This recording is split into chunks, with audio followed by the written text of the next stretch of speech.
Em 2024 foram negociados mais de 14 milhões de carros e comerciais leves novos e usados no Brasil, sendo que somente de carros 0 km foram mais de 2,6 milhões de unidades. Isso faz com que o Brasil seja um dos maiores mercados automotivos do planeta, ocupando a 6ª posição no ranking e ficando na frente de grandes nomes como Reino Unido, França e Canadá. Mas mesmo sendo tão grande, nem tudo são flores no nosso mercado. Apesar do tamanho, os carros no Brasil ainda são, em geral, mais caros, menos equipados e mais inseguros do que os que são vendidos em outros países. E o motivo? Na verdade, existem vários. Um deles é a carga tributária absurda, que pode chegar a quase 40% do valor final do carro. Isso sem contar o tal custo Brasil, cheio de burocracia, logística cara e produção complicada. Além disso, o brasileiro não é explorado apenas pelo Estado. Isso porque se estima que, em média, as montadoras têm uma margem de lucro 3 vezes maior no Brasil em comparação com os Estados Unidos e 2 vezes maior do que no restante do mundo. Na prática, o que acontece é o seguinte: quando você compra um carro zero no Brasil, já está pagando o dobro do preço por culpa dos impostos e, além disso, ainda leva uma facada extra das montadoras, que usa mil desculpas para colocar os preços nas alturas. O resultado? O brasileiro virou praticamente uma máquina de imprimir dinheiro para essas empresas. A população já está tão acostumada a pagar caro que, quando vê um carrinho 1.0 cheio de plástico e quase nada de tecnologia, custando mais de 100 mil reais, a primeira reação nem é mais se revoltar, é puxar a calculadora para fazer as contas de quanto vai sair a parcela do financiamento. Mas calma, porque nem todo mundo tá aceitando isso de bom grado. Muita gente já entendeu o jogo e tá começando a desistir de comprar um carro zero ou às vezes até mesmo um seminovo.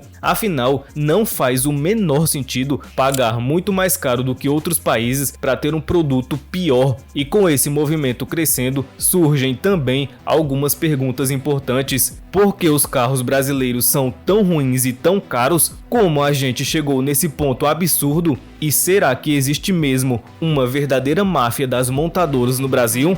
É exatamente isso que veremos nesse vídeo.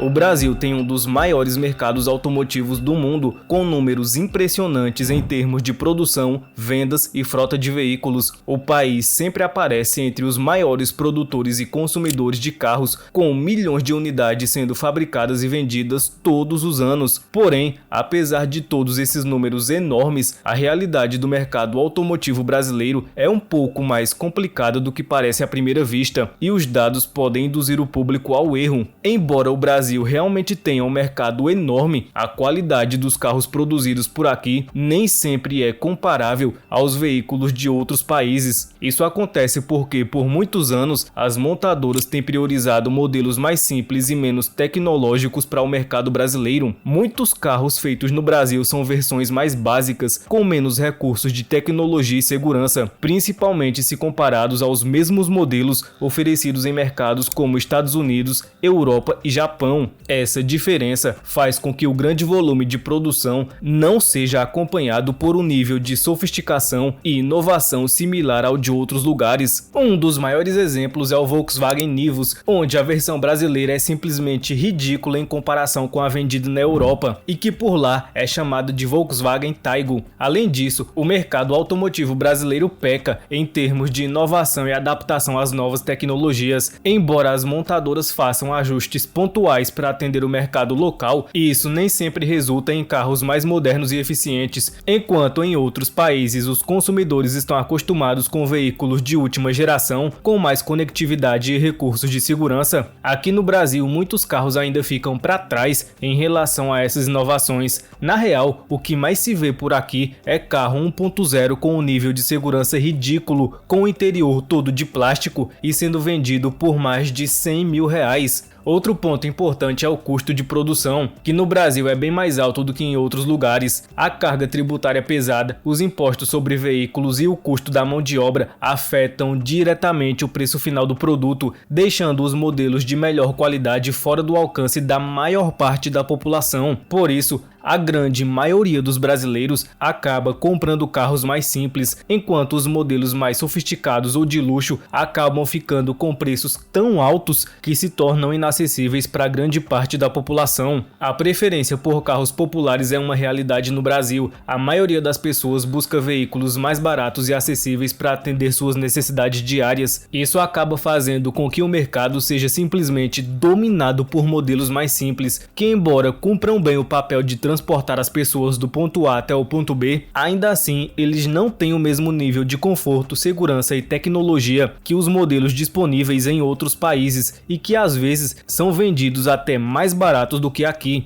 E como se o Estado já não atrapalhasse o suficiente, a questão da importação também impacta a qualidade dos carros brasileiros. Carros de marca premium ou de alto desempenho, que são mais acessíveis em outros países, acabam sendo muito caros por aqui devido aos impostos de importação e tarifas. Isso limita a variedade de opções para os consumidores e faz com que o mercado de carros de luxo e mais sofisticados seja acessível a uma parcela muito pequena da população.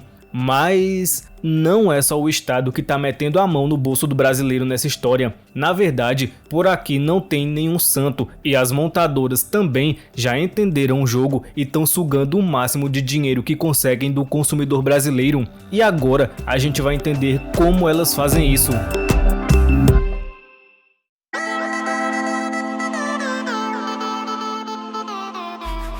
No Brasil, os carros são mais caros não só por conta dos impostos elevados, mas por uma série de fatores que aumentam ainda mais o preço do produto final. Um dos principais motivos é o corte de custos que as montadoras fazem para tentar manter a competitividade no mercado brasileiro. Isso significa que muitas vezes os carros vendidos no Brasil são versões depenadas, ou seja, com menos recursos, menos tecnologia e menos itens de segurança do que os mesmos modelos vendidos em outros países, como Estados Unidos e os países da União Europeia. Basicamente, nós ficamos com o que ninguém quer. Além disso, as montadoras ajustam seus veículos para reduzir os custos de produção, muitas vezes sacrificando a qualidade e recursos que são padrão em outros mercados. Isso inclui reduzir o nível de acabamento, usar materiais mais baratos e até mesmo deixar de incluir alguns recursos de segurança, como sistemas de assistência ao motorista e controle de estabilidade, que são comuns em quase todos os veículos vendidos em países mais ricos. No final, o que poderia ser um carro mais moderno e seguro acaba se tornando uma versão simplificada, e isso tem um impacto direto no preço, que ainda assim acaba sendo bem mais alto do que deveria ser, considerando os custos de produção.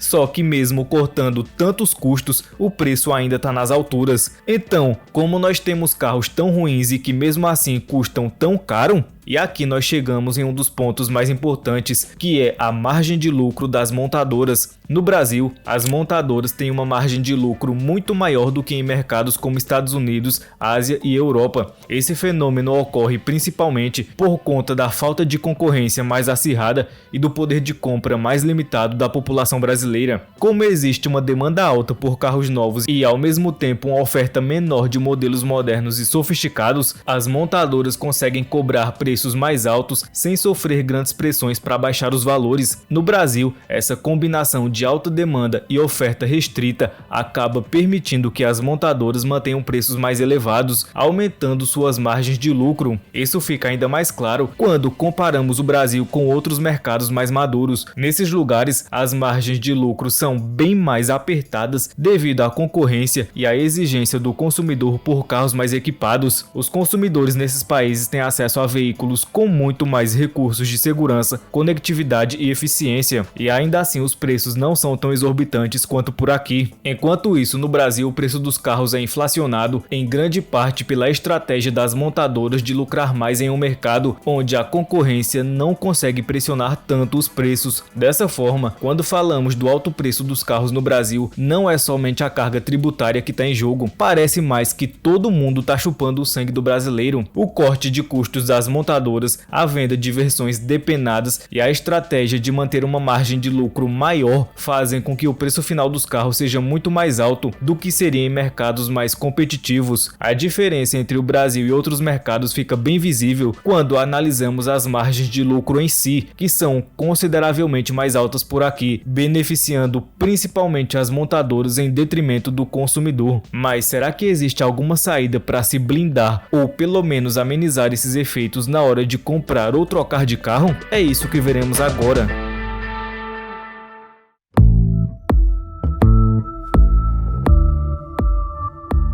A verdade é que não tá fácil para ninguém, mas o consumidor brasileiro, diante dos preços absurdos dos carros, até que tem algumas opções de reação, mas também enfrenta desafios quando tenta encontrar soluções para mudar essa realidade. Uma das respostas mais comuns é a busca por alternativas mais econômicas, como carros usados ou seminovos, que apesar de ainda apresentarem preços bem altos devido à inflação do mercado, costumam ser mais acessíveis do que veículos 0 km. Muitos optam também por modelos mais básicos, que são vendidos a preços menores, mas que frequentemente vêm com muito menos recursos e menos tecnologia, o que significa que uma economia de curto prazo pode virar também perda de conforto e segurança. Um grande exemplo disso é o Renault Kwid, que é um dos carros mais baratos do Brasil, mas que também traz pouquíssimos itens de série. Mas sendo sincero, uma mudança significativa na realidade do mercado automotivo brasileiro depende de diversos fatores que podem nunca acontecer. Para que os preços dos carros no Brasil diminuam de forma significativa, seria necessária uma reestruturação quase que completa do mercado, com a implementação de políticas públicas que incentivam a competição e a redução de impostos sobre veículos. No entanto, esses ajustes são bem complexos, pois envolvem tanto os interesses das montadoras quanto a pressão política por parte dos estados e municípios, que dependem da arrecadação de tributos sobre a venda de carros e até mesmo do próprio IPVA, que penaliza carros novos enquanto privilegia o envelhecimento da frota. Além disso, uma mudança do comportamento do consumidor também seria preciso. Se os consumidores começarem a exigir mais transparência sobre os custos envolvidos na produção dos veículos e a questionar essa lógica de preços absurdos, isso poderia pressionar as montadoras a repensar suas estratégias. Mas aqui é o Brasil e quase ninguém parece se importar com isso. Uma das formas de avaliar se um modelo de carro realmente vale a pena na hora da compra ou não é fazer uma análise detalhada do custo-benefício. Primeiramente, é fundamental verificar o preço de venda do veículo e comparar com outros modelos que podem ser concorrentes diretos. Não se deve apenas considerar o valor de compra, mas também os custos de manutenção, consumo de combustível e a desvalorização do carro no mercado de usados e seminovos. É importante estar atento também às versões do modelo. Muitas vezes, as versões mais caras de um mesmo carro incluem apenas recursos extras que, embora atrativos, podem não justificar a alta de valor, especialmente se esses recursos não forem essenciais para o seu uso diário, até porque convenhamos que tem muita coisa que só está ali para aumentar o preço final do produto. Outro ponto a ser observado é a segurança e a tecnologia do veículo. Avaliar se o modelo inclui itens como airbags, controle de estabilidade, sensores de colisão e sistema de assistência ao condutor pode fazer uma grande diferença na hora de decidir se o carro vale ou não a pena, principalmente se for um carro para uso familiar. Outro aspecto importante é a durabilidade e o valor de revenda do carro. Eu sei que ninguém compra o carro para o próximo dono, mas eu também sei que na economia atual ninguém está com dinheiro sobrando. Então, alguns modelos, apesar de custarem mais no momento da compra, podem ter um custo de manutenção mais baixo e manter um bom valor de revenda ao longo dos anos, o que pode compensar o investimento inicial. Isso é especialmente relevante para quem planeja trocar de carro depois de alguns anos. Seja na compra de um carro novo ou usado, é fundamental que o consumidor faça uma pesquisa cuidadosa, consultar sites especializados, ler opiniões de outros consumidores e até mesmo buscar informações sobre a confiabilidade da montadora e da concessionária são passos essenciais para evitar surpresas no futuro. Além disso, a negociação é bem importante para tentar reduzir o valor final, seja através de descontos, financiamento com uma condição melhor ou até mesmo a troca do carro antigo. Em resumo, embora o mercado automotivo automotivo brasileiro seja bastante desafiador, o consumidor pode tomar algumas atitudes para minimizar o impacto dos preços elevados, avaliar criteriosamente o custo-benefício de um veículo, considerar modelos mais eficientes e buscar opções de financiamento favoráveis são algumas das estratégias possíveis. Para que a realidade mude, no entanto, seria necessário um esforço conjunto de políticas públicas, transparência das montadoras e uma mudança total na forma como os consumidores se comportam e exigirem mais qualidade e preço justo no mercado. Mas e você?